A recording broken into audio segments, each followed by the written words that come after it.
Hello, my name's Martina Holden and I have prepared a presentation that will look into the roles and responsibilities of healthcare professionals. For my presentation, I have decided to focus on the roles and responsibilities of nurses. When you train to be a nurse, there are 4 fields that you can go into. We have adult nursing, children's nursing, mental health nursing and learning disability nursing. Before we look at the roles and responsibilities of a modern day nurse, I feel that it's important to look at the origins of nursing and how it came to be a profession. So medicine was once a male dominated profession. The role that women played in healthcare was often trivialised and largely overlooked. Women tended to deliver babies, dispense remedies and care for the sick, dying and infirm. This attitude towards women working in healthcare delayed the process of professionalisation in roles such as nursing and midwifery. The type of women that worked as nurses tended to be those of low morals and of low social status.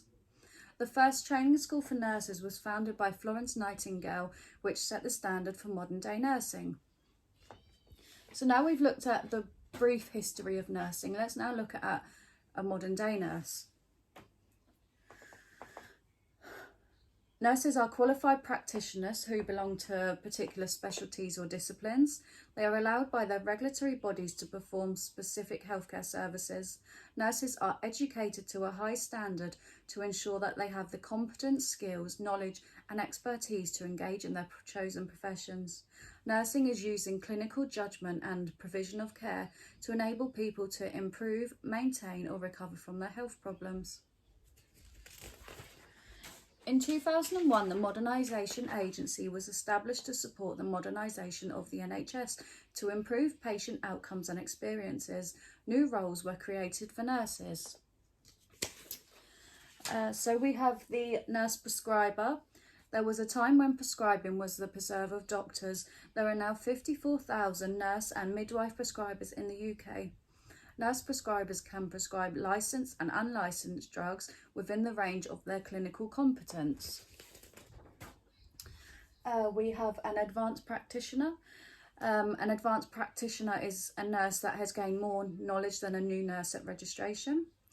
The advanced nurse is sometimes described as a hybrid role because although it has aspects of traditional nursing, it also encompasses the skill set traditionally considered that of doctors.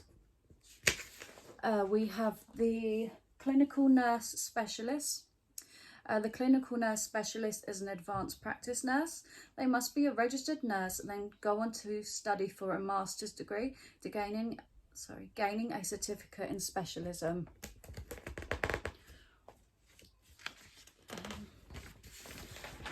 Next we have the modern matron. Modern matrons have the authority to ensure that all members of the multidisciplinary team properly apply the changes required to meet the standards they are set. Some of the roles of a modern matron is ensuring that administrative support services are designed and delivered to achieve the highest standard of care. They also provide a visible, accessible, authoritative presence on the ward settings, whom patients and their families can turn to for assistance, advice and support. While there have been many changes in the NHS in the recent years, we have political changes, economic changes, technological changes, organisational changes and social changes. While all of these changes are equally as important as each other, today I'm going to focus on organisational changes. So we have the Francis Report. Barrister Robert Francis QC chaired a public inquiry into how poor care at the Mid Staffordshire Hospital was allowed to happen and why the organisations responsible for the trust did not spot the problem sooner. The poor standard of care was exposed and made all major headlines in 2009. It has been reported that an estimated 400 to 1,200 people could have died unnecessarily at the hospital trust. Some of the common themes were call bells going unanswered, patients left lying in their own urine and excrement, patients being left without food and water, or food and water being left out of their reach, patient falls and accidents being hidden from their relatives, and a general callousness from nurses towards their patients.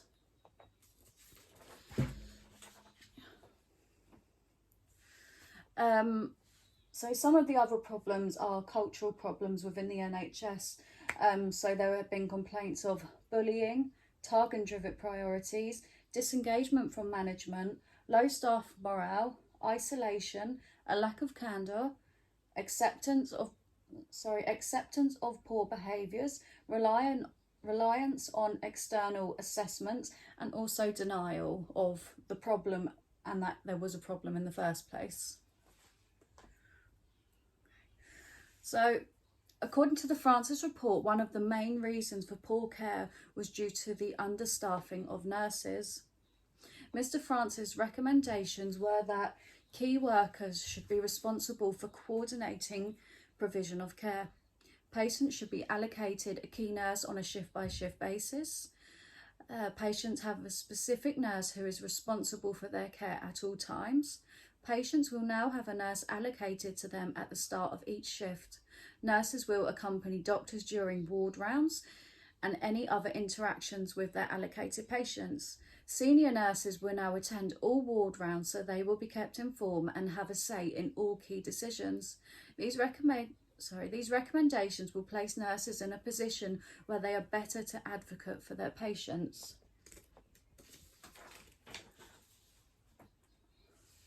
As a direct result of the Francis report, the NHS introduced the 6 C's. The 6 C's are an essential set of values of the Passion in Practice strategy. These values and their associated behaviours underpin the high quality of care delivered by nurses. So we have care. People receiving care expect it to be right for them consistently throughout every stage of their life. Compassion. Compassion is how care is given through relationships based on empathy, respect and kindness. We have competence, which means all of those in caring roles must have the ability to understand and have the expertise in clinical and technical knowledge to deliver effective care. We have communication. Communication is central to successful caring relationships and an effective team working. We have courage. Courage enables us to do the right thing for the people we care for, to speak up when we have concerns, and to have the personal strength and vision to innovate and embrace new ways of working. The last one we have is commitment. Healthcare professionals need to build on our commitment to improve the care and expertise of patients. We are now going to move on to the next section of the presentation and look at the role that professional bodies perform for healthcare professionals. The role of a professional body is to ensure that proper standards are maintained by healthcare professionals and to act when they are not. Each healthcare profession has its own professional body that they must register with. The main role of professional bodies is to maintain an up-to-date register of the professionals that are registered with them, set and maintain standards of education, training and conduct, investigate when these standards are not met or when a professional's fitness to practice is in doubt. There are a number of different professional bodies for each different healthcare professional. Today I'm going to focus on the Nursing and Midwifery Council, also known as the NMC. The role of the NMC is to keep people safe by regulating nurses, midwives, nursing associates to ensure that they are learning and working to the best possible standards. The NMC tells students what they need to learn and sets standards for how it needs to be taught. The NMC ensures that when all student nurses qualify, they are able to start working in their chosen career with confidence, have the right skills and knowledge. The NMC keep a register of nurses, midwives and nursing associates. The NMC issues each health professional their own unique registration number. By asking a health professional for proof of their registration number, you can confirm that they are indeed who they say they are. The register can also let organisations know if the professional is currently able to work in their profession, or if they have been suspended or struck off the register. The NMC is duty bound to investigate if the set standards are not being met, and also that the professional is upholding the professional code set by the NMC throughout their entire career. In 2015, every registered member of the NMC would have received a copy of the new code produced by the NMC.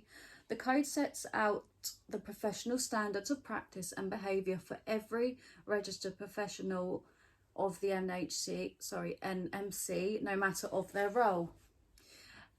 This can be through direct care, support practice through leadership, and also education and research.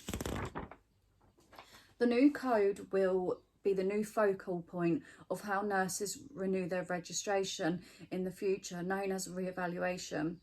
The NMC spent months revising the code. A lot has changed since the previous code version came into force in 2008. There have been a number of reports that have raised serious concern about healthcare within the NHS. We have the Francis report, which I mentioned previously. We have the Nevberger review, which is about how people at the end of life are cared for. There are also a few others that have made the NHS not look very good, and showing that care has not been provided properly by those members of the NHS. It is important for the code to address these in order to protect the public and instill confidence. The code has been revised around 4 key principles: prioritise people, practice effectively, preserve safety, and promote professionalism and trust. We are now moving on to the last part of the presentation, and we'll be looking at the effectiveness of the multidisciplinary team and also the positives and weaknesses of a multidisciplinary team. So a multidisciplinary team is a number of healthcare workers who are members of different disciplines. For example, you could have doctors, nurses, psychiatrists, each providing their own expertise in treating a patient. Each team member individually treating various issues a patient may have, focusing on the area that they specialise. The activities of the team are brought together using a care plan. This coordinates their services and gets them working together towards a specific set of goals. The multidisciplinary team will hold regular care conferences to enable the team to devise the best care plan possible for the patient. Clear communication, trust, compassionate care, ensuring that confidentiality and patient autonomy and upholding patients' rights are very important elements of a successful multidisciplinary care. So let's look at the role that nurses play in the multidisciplinary team. So how do nurses fit in with this team? Nurses work very well collaboratively. The role of the nurse in a multidisciplinary team is to liaise with other members of the MDT, ensuring that the best possible care for patients. Nurses are the most likely member of the MDT to spend most time with the patients. This enables them to discuss vital information concerning the patient's health with the other members of the MDT. Charlotte Kratz described that the nursing process is a systematic approach to care. It has been adapted for the use by most healthcare professionals today. The nursing process model is a continuous, dynamic, interpersonal cycle of interrelated stages which is affected by nurse and patient behaviour and environmental factors. As the patient's need and problems change, so the cycle of care is ever changing. The stages of the nursing process are represented by the continuous actions involved in assessing, identifying problems, planning, implementing and evaluating patient care. let's now look at the positives and the negatives of the MDT. So I'll start with the positives. One pro is treatment decisions based on many and not just the opinion of one person. It's easier to achieve continuity of care, which increases patients' confidence and improves patient care. Clinical management protocols, agreed clinical practice guidelines become embedded in the practice. It enables continuous audit of care interventions and outcomes. Communication opportunities to interact with other clinicians and professionals are increased. Cross-fertilisation of ideas are facilitated. Professional knowledge and expertise is shared. Resource management is more efficient and effective. A sense of partnership between all involved, especially in the management of clinical errors or complaints, is enhanced. So we can now look at the cons of the MDT. So we have the traditional power bases are weakened, particularly in relation to acquiring resources. Shared goals overshadow individual professional goals. There is insufficient time for reflective clinical management, team building and development. For example, in some busy clinical areas, team meetings are seen as a waste of resources. Difficulties associated with balancing and listening to individual contributions. The underdeveloped team leadership and a high turnover of membership can affect patient outcomes.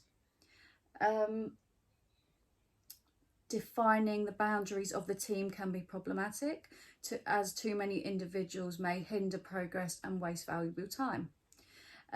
Mature multidisciplinary teams can get frustrated with the hierarchical structure of the NHS.